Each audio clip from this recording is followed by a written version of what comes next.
Good day, everybody. We're trying to show that the only solution to this equation for r not equal to 0, let me underline this right here, r is 3 times the quantity r minus 1. And of course, we were going to assume that r is not equal to 0. Okay, r not equal to 0, that's clear enough. And it's pretty fascinating here. I like this problem because there's no way that the process I'm going to show you introduces extraneous solutions. So see what you think about this. So here we go. The rest of it is just a bunch of stuff. It's factoring. Notice how I factor everything in sight. Okay. And we have this structure going on: x times x plus 1, then x plus 1 times x plus 2, x plus 2, x plus 3. And it turns out there's some very nice cancellation going on here. Now this bottom part here is this next line is just common denominator. Okay, and then we consolidate to that common denominator, which is just a product of all four of the denominators. Okay, now a very nice thing happens right here. When you multiply this out, when you expand all this out, and I didn't show all the work, but you can see you get 3x squared, and you guys can verify right here that when you multiply out everything in the numerator, you get this trinomial. But 3 factors out of that trinomial, and notice that this piece right here, x plus 1 times x plus 2, reappears right here. That's the thing that makes this work. Okay, so x plus 1 times x plus 2 is x squared plus 3x plus 2, so those cancel. And then when we invert and multiply, I won't show all the work, folks, but we're going to cancel this out and invert and multiply. We would get rx. I'll show enough of it, hopefully. So we're inverting, reciprocating both sides. And what happens here, we end up with x squared plus 3x in the numerator.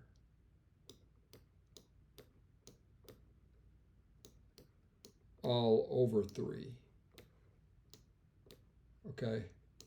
Now, I'm going to go ahead and show you just the work that I got, omitting maybe 1 or 2 steps. You end up with x times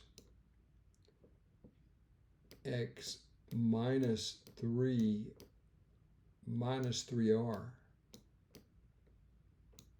equals 0 when you get everything together and factor.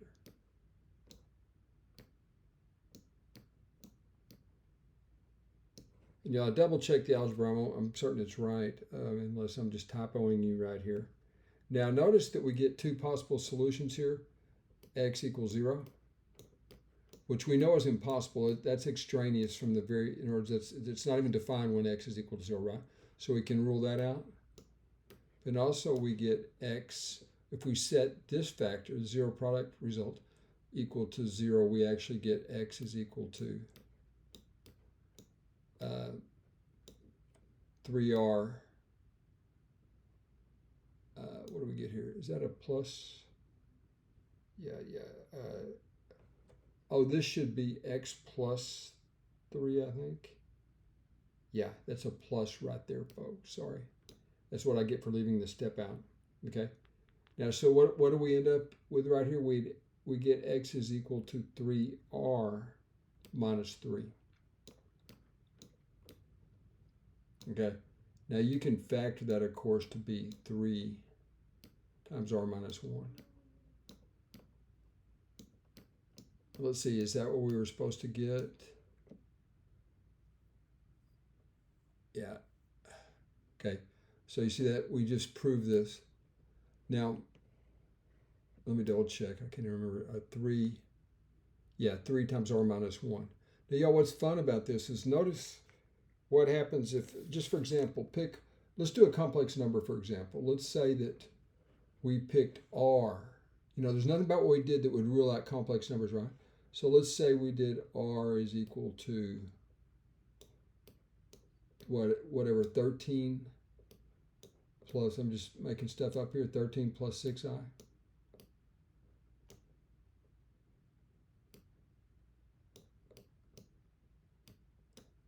Okay, so what would that give us right here?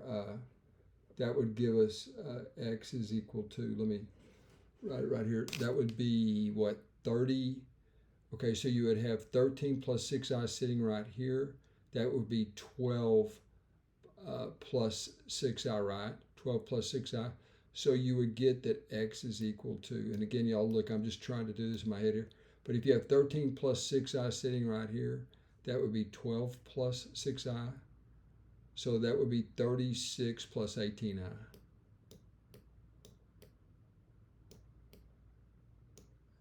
You know, I'm terrible doing these things on the fly, but I think I may have got that right.